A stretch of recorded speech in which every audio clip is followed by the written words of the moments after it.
July 5. ఆత్మను ఆర్పకుడి, ప్రవచించుటను నిర్లక్ష్యం చేయకుడి.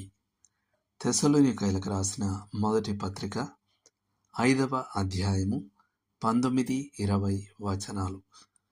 మనం సాధారణంగా ఆర్పివేయడం గురించి ఆలోచించినప్పుడు అగ్నిని గురించి ఆలోచిస్తాం. మనం అగ్నిపై నీళ్లు పోసినప్పుడు దానిని ఆర్పివేస్తాం. అలా చేయడంలో మనం దానిని పూర్తిగా ఆర్పివేస్తాం, లేదా దాని పరిధిని, ప్రభావాన్ని బాగా తగ్గిస్తాం. లేఖనాలలో అగ్ని పరిశుద్ధాత్మకు ఒక సూచనగా వాడబడింది. ఆయన ఉజ్జీవం గలవాడు, మండుచున్నవాడు, ఉత్సాహవంతుడు. ప్రజలు ఆత్మ యొక్క నియంత్రణలో ఉన్నప్పుడు వారు ప్రకాశిస్తూ, ఆసక్తితో మరియు పొంగిపొలుతూ ఉంటారు. మనం దేవుని ప్రజల కూడికలలో ఆత్మ ప్రత్యక్షతను అణచివేసినప్పుడు ఆత్మను ఆర్పివేస్తాం. పౌలు ఆత్మను ఆర్పకుడి, ప్రవచించుటను నిర్లక్ష్యం చేయకుడి అని అంటాడు.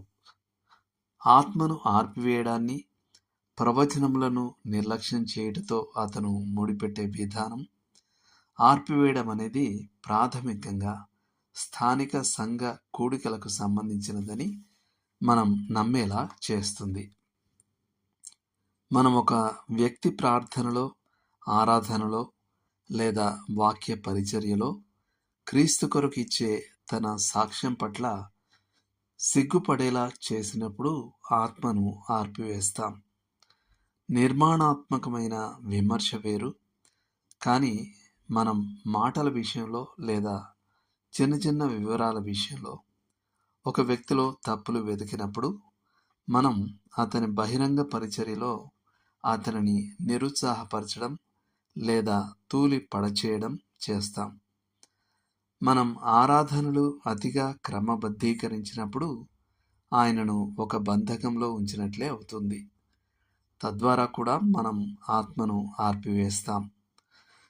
పరిశుద్ధాత్మపై ప్రార్థనాపూర్వకమైన రీతిగా ఆధారపడడానికి ఏర్పాట్లు చేయబడితే ఎవరూ అభ్యంతరం చెప్పలేరు.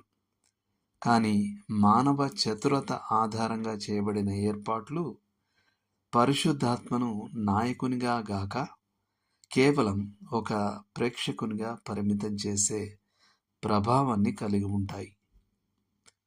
దేవుడు సంఘానికి అనేక వరాలను ఇచ్చాడు. ఆయన వేర్వేరు సమయాల్లో వేర్వేరు వరాలను ఉపయోగిస్తాడు. బహుశా ఒక సహోదరునికి సహవాసం కొరకు ఒక ప్రబోధించే వాక్య సందేశం ఉండవచ్చు.